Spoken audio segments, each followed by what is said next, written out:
Okay, we are live. Yes. Good morning, good afternoon, good day. Just depends on where you are in the world and when you are watching this video. Welcome to Lyonsview Realty Financial Fridays. My name is Clara Lyons-DeVaughn, and I am the broker owner of Lyonsview Realty. We provide residential, commercial for small businesses and nonprofits, and property management services. And we have a real estate school, Lyonsview Academy, which provides real estate pre-licensing and continuing education, credit counseling for distressed homeowner solutions, and lifestyle health and wellness education. So I'm really, really happy that you joined us today. Lyonsview Realty launched Financial Fridays to help you stay current on those trends that impact your bottom line. Our goal is to provide you with the resources, information, and tips to assist you in making the best financial decisions. And our commitment is to maximize your wealth building power now and in the future. So I'm really, really glad that you tuned in today. Welcome, welcome, welcome. Feel free to like and share this video. Hopefully, there is some information that is of value to you and those that you share it with. And if you have any questions, just put it in the comment section and we will definitely get to all of your questions soon. So today we are going to be talking about home inspections. If you are dabbling in the real estate market right now, you know it is extremely busy, and not just here in New Jersey, but all of my real estate partners across the United States have been telling me how busy it is in their states as well. It's a great market for sellers, definitely a seller's market. The interest rate is low if you're a buyer, so it's a great time to purchase property as well. And part of that process is the home inspection. So in this market, a lot of people are waiving their inspection to get the house. Some people are offering more money, but are competing in multiple bid situations. But that's a topic for another show. So I've got a ton of home inspection stories, but today I really just want to share some basic information and things that, as you journey down the road to property ownership, that you definitely need to take into consideration. So on your first look, that's actually part of your initial home inspection. You're looking for functionality and features, what your heart desires. So the first look, like any relationship, is visceral and visual. You see something, you like it, you get an emotional connection to it. And that's really your first inspection. It's done before you put in an offer, before you make a commitment. Um, you have that I'm checking you out kind of thing, right? So you're checking out the property.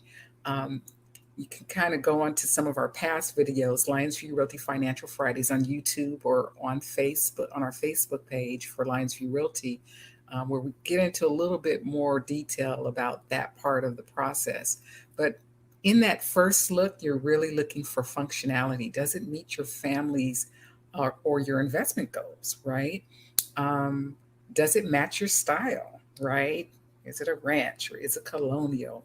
Tall, short, the type of house that it is. Um, does it have the features that you want? Does it have hardwood floors or carpet? Does it have the kitchen and the open floor plan that you look for? Does it have a yard for your dog, or for your family to play, or for you to sit back? Does it have a deck? Does it have a basement? Is it in the neighborhood that you like? How far close is it from your school or from work or for family members that need to provide childcare? How far close is it to amenities like your gym? If you have doctor's appointments and you need to go to a hospital, your hospital or your place of worship, your church. And in this first look, you really want to take time to jot down questions, of obvious things that need future attention, or further inspection. So as you're walking through the house and you notice things, just take a note of those things. But the key point in that first look is that One, you will have time later once you get under contract to fully inspect the property. So that first look is not the time to, get into the details of the property. There will be time for that once you get under contract, but you are checking it out to make sure that it checks those boxes for those initial things that are important to you, those functional things, those feature items, those things that make your heart go pitter patter, that it meets all of those needs. Then you get to the second look. And the second look is kind of like, what is this for? You're walking through the house and you notice certain things. What's that red switch at the top of the basement stairs? What is that for? Or as you're going into the attic, that attic fan switch, what is that for? That contraption or that contraption. What's this hole in the floor? This is the time in that second look. If you have questions that you want to ask the homeowner, things about instructions on how to use things, if there are warranties for the appliances, are there instructions on how to use the sprinkler system, if it has solar, how does all of that work, all those little gadgets in the house. In that second look, you're kind of noticing those special items. Maybe it looks like there was an add-on to the house, so you want to ask for permits or certificates for the roof if it looks like the roof has been redone um, in the last couple of years. So you kind of just want to make a list on that second list of things that you might want to ask the homeowner or things that you may want to ask the inspector. But the key thing on the second look is to ask questions and to write down all the questions that you might have in that second look. The third look, and this is the one that's really important. So you're looking for things that are broken or in disrepair. You're looking for imperfections. So you've had the introduction to the house or to the property. You've kind of checked it out, looked, oh, okay, these are things that are added features. I kind of want to know what they're for and what they're about. Now you're saying, okay, well, there's some things that are broken. In that third look, you really want to look at everything. Start at the front door, look up at the ceiling, look at the walls, look at the floor, pull up the carpet, pull up the rugs, look underneath the rugs. You want to check out the property. You really want to check out the property. So now we're in real relationship now, right? With the house, with the property. So you really want to check it out. Are there any broken windows? Is there any broken glass? Um, how do the basic things that you use every day or that you're going to use every day in this property, how do they work? You want to turn on every single faucet in that house, run the water. You want to flush the toilet. You want to run the air conditioner system or the heating system. And when you're doing this, be mindful of the weather because temperature affects these systems and certain things you can't test under certain or above certain temperatures. So have your inspector check that out for you if you're not knowledgeable in that area. Run the dishwasher, have your home inspector check it. The garage door, if there's one, check to make sure that it's going up and down properly, that if the safety attachment, if you put your foot under it, goes back up automatically. Check that. Um, Electrical sockets, have your home inspector check every single socket in that house to see that one, it's working, and two, are the GFIs up to code. So the key point is that you have a limited time to assess a home that you're going to be living in for a while. You're going to be in that property for a while, and you only have so much time, usually in contracts, 10 to 17 days, to inspect the property. So you really want to take the time to check it out. Don't overlook the small things. Look in every crevice and corner and check it out in the time that you have in the property. The fourth look is, does it work? Right? And that's where your home inspector is so, so important. They're trained to check most things, but there might be some things that require a specialist. So you've already provided your home inspector with certain questions that you had that you said, oh, I noticed this or I noticed that. Can you make sure you check this for me to make sure that it's working properly. So you can get that question, your questions answered. Or you may want to know how something works. So you would have your agent ask the homeowner those questions on your behalf. So that home inspector, their responsibility is to get your questions answered and to check out that home before, during, and after the inspection. So what happens with the homeowner, the home inspector before the inspection? The number one thing is scheduling. Once you get under contract, you want to schedule your inspections. You can always cancel it, but you want to schedule it because it's hard to get on their calendar, especially when it's a busy season like we're in currently. You want to try to get all of your inspections on the same day. You want to interview your inspector to make sure that they're going to check out all the areas that you want checked out. So if you want to make sure that they do the roof, you want to make sure that they cover electrical and plumbing, um, and those things. And if they don't, you may need to have a specialist come in to inspect certain items. So let's say the property has a septic system or a well system. Those are specialized areas, and you need someone in that area to check it out. And if it's a well, you actually have to have the well water tested prior to change of ownership. So that's a specialized inspection that you have to have them come back. Lead-based paint.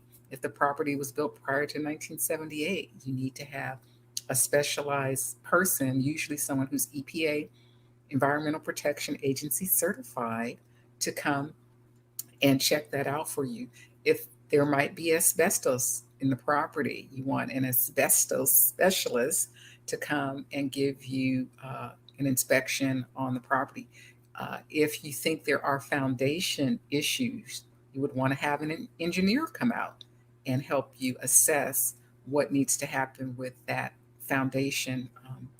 Uh, Roofers, if there's mold in the property, your home inspector might be able to tell you that there appears to be mold, but you need a mold specialist to come out and test it to tell you what kind of mold it is and what's the best way to remediate that particular issue. Pests, termites, bugs, roaches, carpenter ants, carpenter bees, anything that eats away at your wood in the house, that's a specialized inspection, and there's a specialized type of inspector that comes out and checks for those things. Your HVAC system, while your home inspector can make sure that it's working, tell you what the maintenance schedule is on it, sometimes an HVAC person can pull that puppy apart and tell you things that maybe your home inspector can't. If you have a sewage issue, you may want to have a plumber come out and do snake or run a camera down the system to check to see that everything is okay. So there are specialists, and your particular property will determine what you need.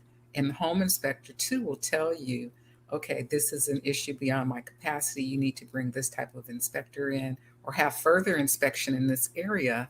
And that would be the time you bring someone out. So if you know in advance, try to get them all to come out on the same day, if at all possible. If not, make sure that it's within the time frame that you have within your contract to do your inspection. Now, during the your inspector is really going to be checking to make sure that everything is working properly, that it's not broken. Does it work? What does it do? And some things you may have to ask the homeowner. As I said before, ask for warranties and permits where they exist. And then, he's checking, or she is checking, for what is broken or in disrepair, or if there are any imperfections.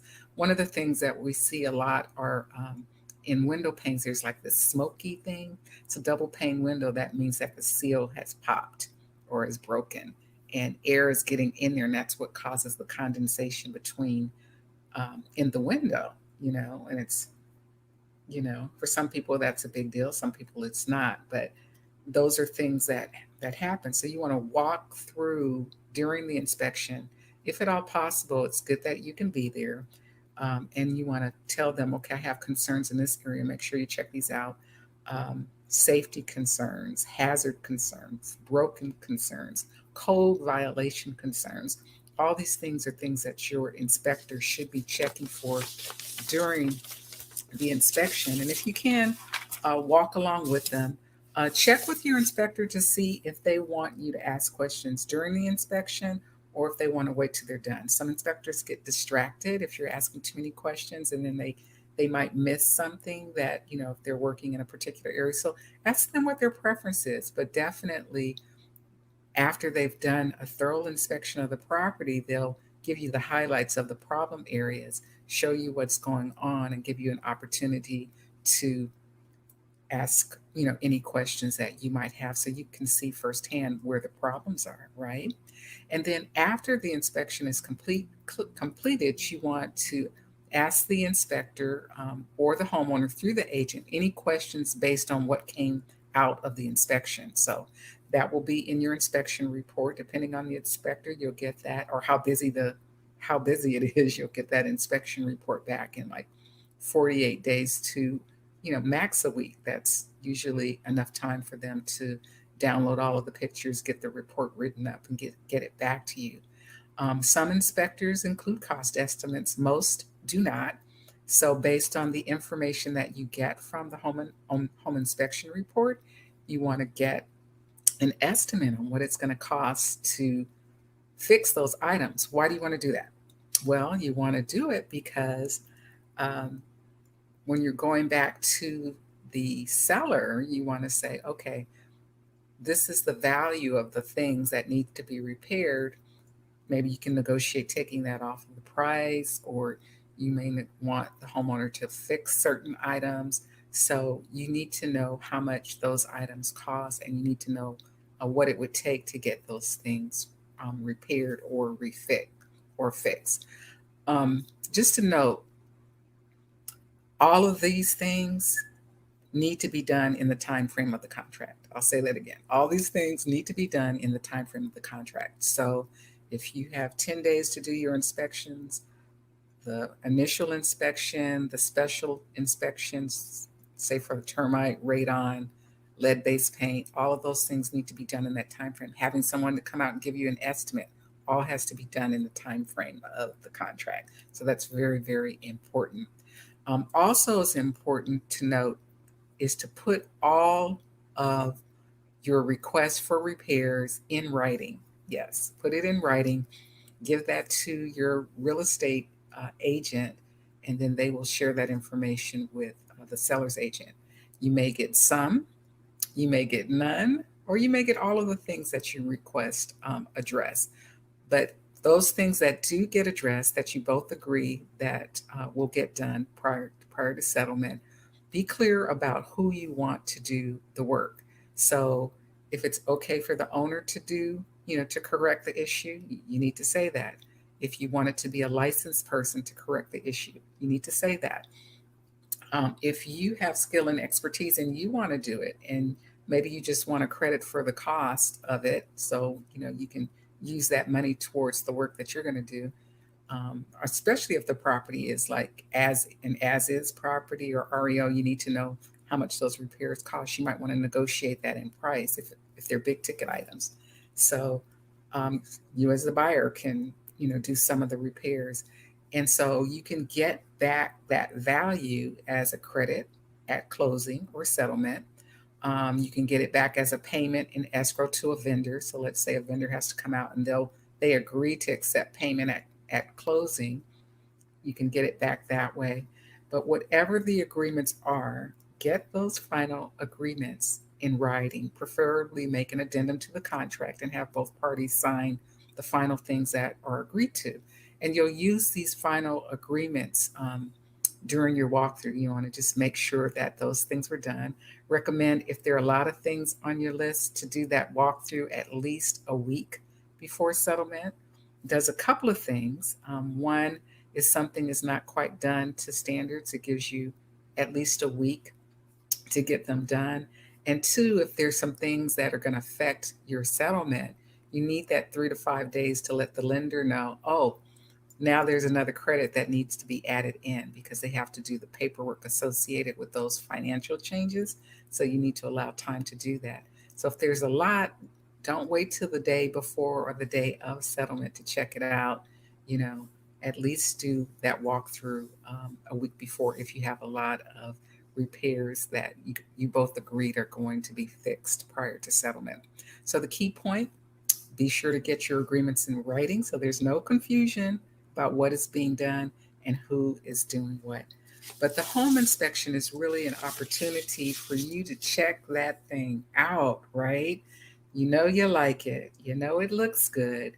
Now you want to make sure everything works, everything is in good working condition, that nothing is broken, and be able to negotiate changes with the property owner prior to settlement. And those changes can either be financial money changes or they can be actually getting the repairs done. So that's it about home inspection. So if you have any comments or questions, you can put those in the comments section, or you can go back and watch the other videos on YouTube about the overall process. But those are kind of some key things that you should consider to take into consideration. So I just want to thank you for watching today. We're really here as a resource to you at Lyonsview Realty. And whether you're watching us live or you're watching the replay, remember to like, share, and subscribe to our channel. You can post your questions, your thoughts, or if you have a suggestion for a topic that you would like for us to do, you can post that in the comments section as well. If you want to reach out to the team here at Lyonsview Realty, you can reach us at 856-209-0905. And we would love to assist you with your next real estate transaction. Or if you have a current real estate issue and you just have a question and you would like a free consultation, we can do that as well. Again, that's 856-209-0905, or drop an email to info@lyonsviewrealty.com. So I want to thank you again for watching today. Financial Fridays is here to provide you with the resources, the information, and tips and trends that impact your bottom line. So I hope you receive something of value today. As always, sending love, light, and prayers out to those who have lost loved ones, to anyone who has someone in the hospital for any reason, or if you're just experiencing the impacts of physical distancing, to the essential employees who are going to work, providing those much needed services, our healthcare providers, our transportation, food, police, fire protection, and especially our leadership. I encourage everyone to take care of yourself, take care of your family, and definitely stay safe. My name is Clara Lyons-DeVaughn. Financial Fridays, we stream on Fridays on Facebook and YouTube at 9:30 Eastern Standard Time live. But you can watch the replay anytime, so you can join us again next Friday at 9:30 Eastern Standard Time. Until then, keep living your best life. Take care.